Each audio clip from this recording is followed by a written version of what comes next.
We got 2 cows there. Actually, no, there's the bull. I think those were the lovemakers last night. Actually, I think that is a smaller bull than what I saw last night. But I could hear the cow as I was hiking up the mountain doing her noise. I was like, is that my backpack? Nope. It is a moose that is prepared to further the species, and that little bull behind is ready to do the same.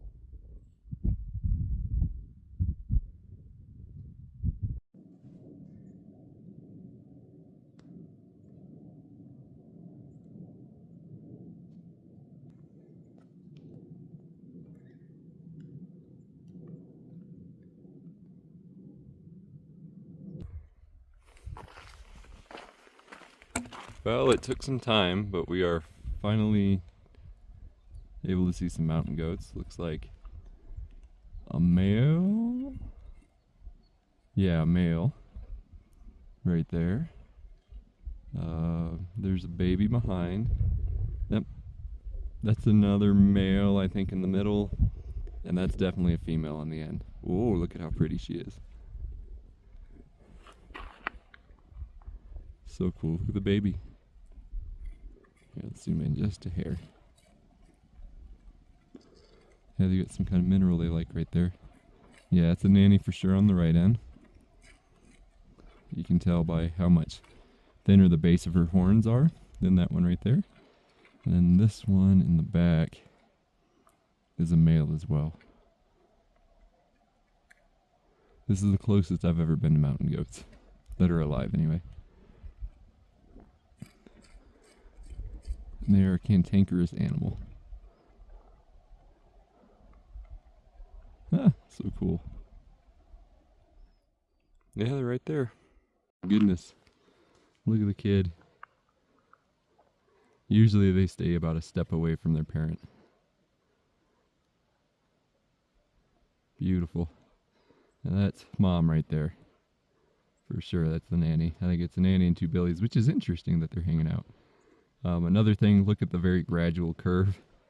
The nanny, she just put her head down in front of that billy. And then body size comparison as well. And the billies have a much more pronounced hump generally. And here's another William, keeping an eye on me. All right, time to go. Got an insane amount of wildlife today. Those are, it looks like 2 really nice bulls, with the one in the back being really nice. I think the one off to the left's the little guy. Let's see if we can get a good photo. That makes 5 moose this morning. And I believe this is a small bull. And he's just hanging out listening.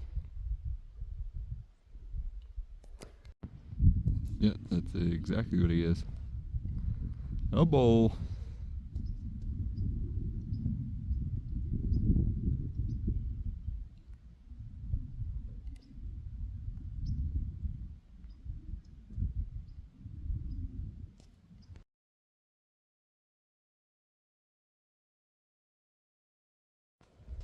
That is one cool bridge.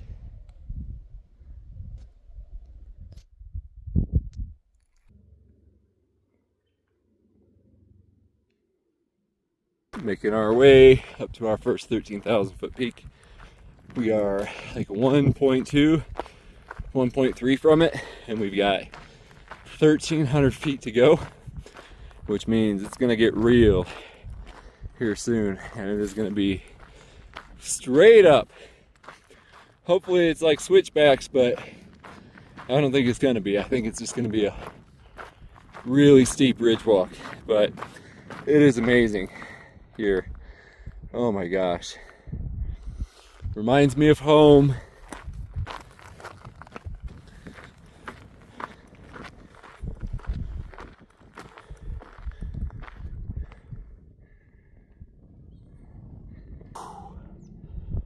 almost to the top. We are over 12,000 feet, and we are about to 13,000, but my gosh. Look at all this.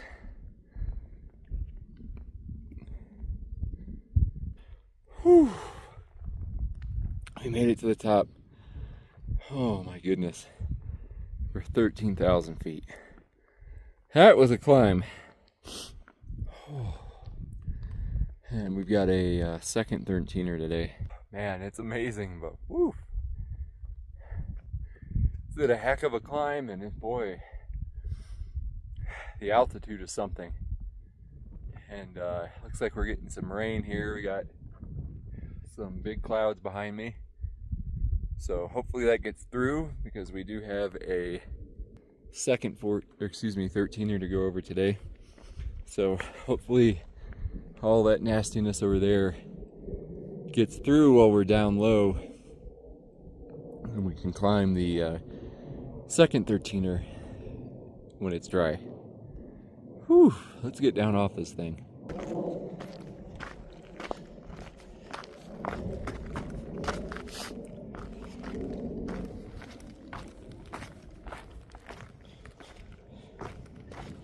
Well, I just heard thunder. Hopefully we can get below tree line before it hits.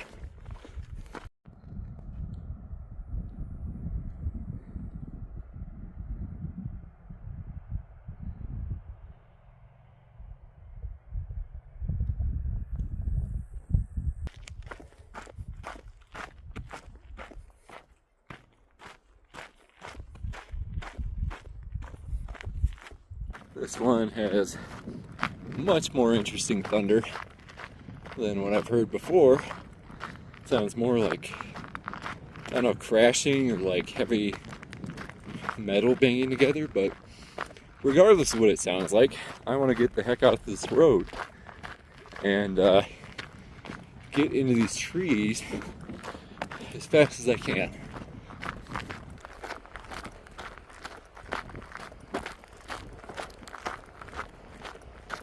Surrounded by storms again.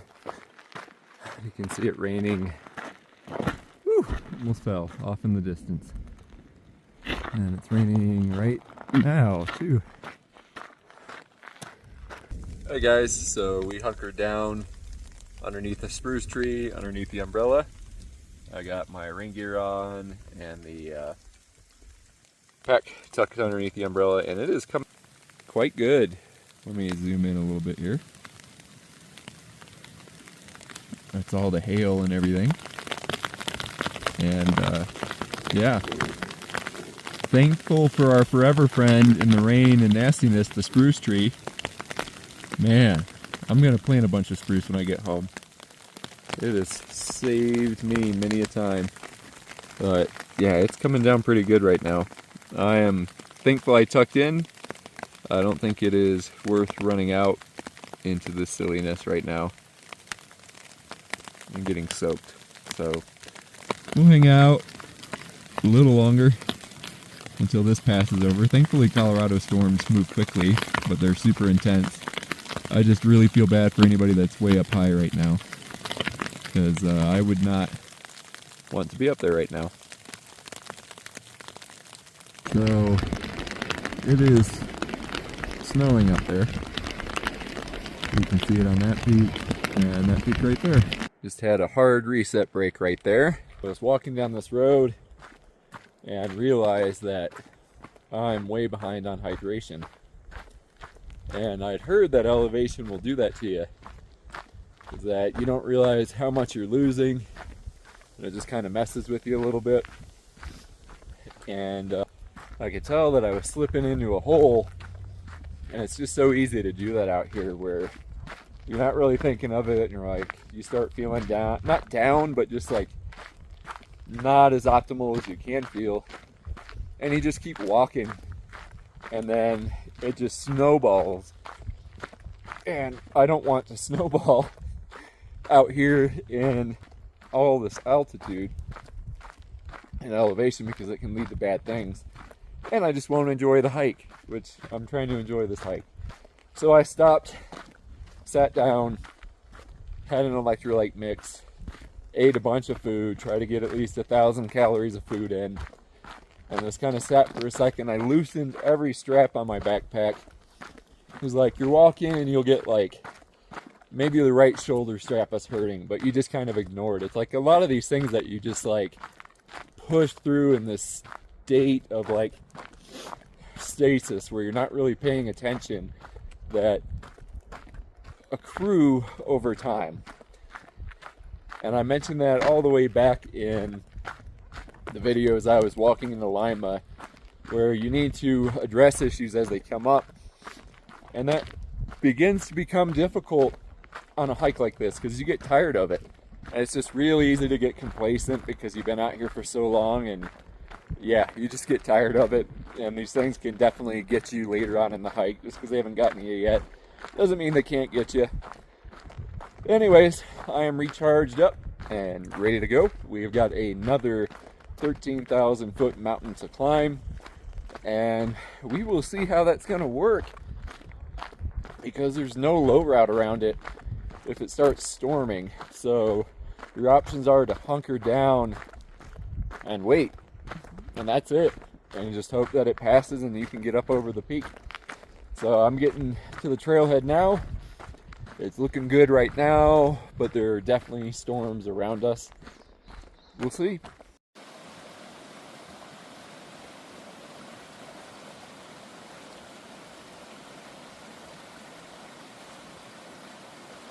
Okay, our second 13er of the day is going to be Mount Flora. That was James Peak that we went over earlier. And this is going to be a 3,200 foot climb over the course of 6 miles.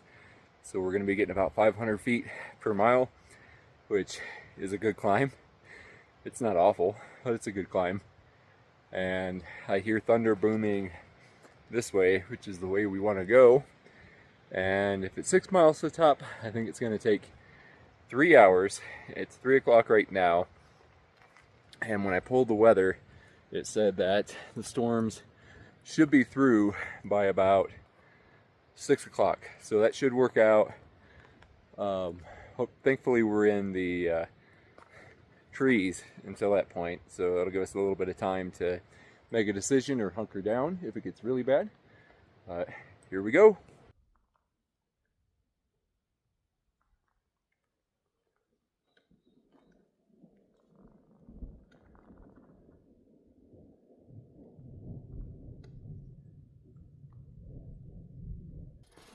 Poor Crayola and Woody are hunkered down right now in the midst of that big storm right now. It's not so bad on this side, but it is black over the left side here. And they are hanging out in their tent right now, trying to get up James Peak, or rather just waiting to try to get up James Peak, waiting for this thing to get past. Oof. I'm glad they're being safe. I hope it blows out soon and they can actually get up and over the peak before the next storms roll in. You got a series of consecutive storms that are passing through here. You can actually see rain out here in the distance as well. So I don't know what my... Sorry, I know it's not good on the eyes when it does that.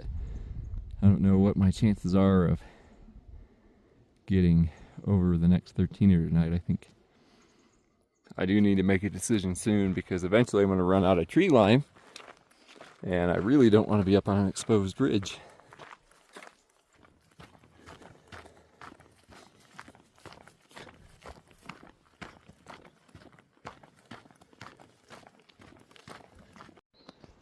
Look who came out to check things out.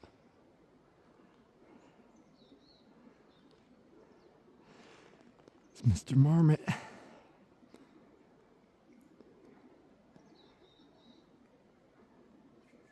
Ready. So we are sitting in the tent 6 miles from where we want to be. The storms have just been rolling in one after another. We're not getting it as bad as Crayola and Woody are right now, but the ridge we're trying to get up onto is pretty close to where they're at. So in the meantime, we are cooking up an early dinner. I'm going to do a lasagna, and then once that's done, the storms are supposed to push through at about 8 o'clock. So I've just got everything set up in here, just kind of chilling in a holding pattern right now. I think I'll be good once I eat this to go for it, because it does seem like it's looking better. But who knows? I mean, it was just pouring rain here a second ago, so the weather is variable. Beautiful Colorado. Loving it. The waiting paid off. Gorgeous, gorgeous evening. Now let's go ahead and take this tent down and climb 1,800 feet and walk 6 miles.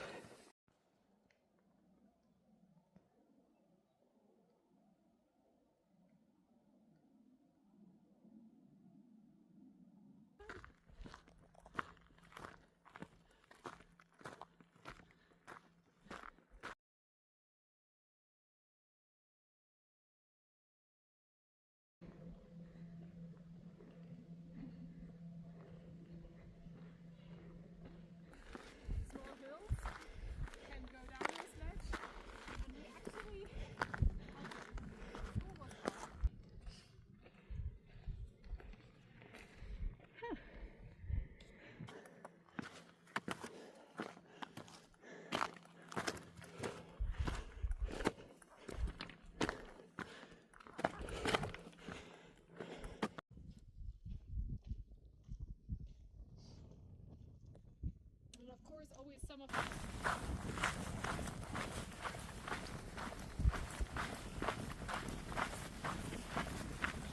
Set up in a warming shack here provided by the Forest Service. And one hell of a day, 7,000 feet of climbing. And yeah, really glad I'm here. This is super nice, it's so warm in here. But I'm gonna hike out tomorrow morning, do another 25, maybe 30. Yeah, had a hell of a day with the thunderstorms and everything else. Met a really cool German hiker. Her name is Sunshine Bandit. We chatted the last 6 miles. Coming into town after I left you guys, was breaking down the tent, had some incredible views. Did see a lot of snow. Also had some snowflakes coming down, so I think winter is here. So I think I will basically be forced to take the creed regardless. So it is what it is. Anyways, it's going to be a 5 o'clock wake up tomorrow. And yeah, another 20-something miles of hiking. And then the following day we'll go over the 14er and then walk into Silverthorne. Alright guys, short and sweet tonight. See you tomorrow.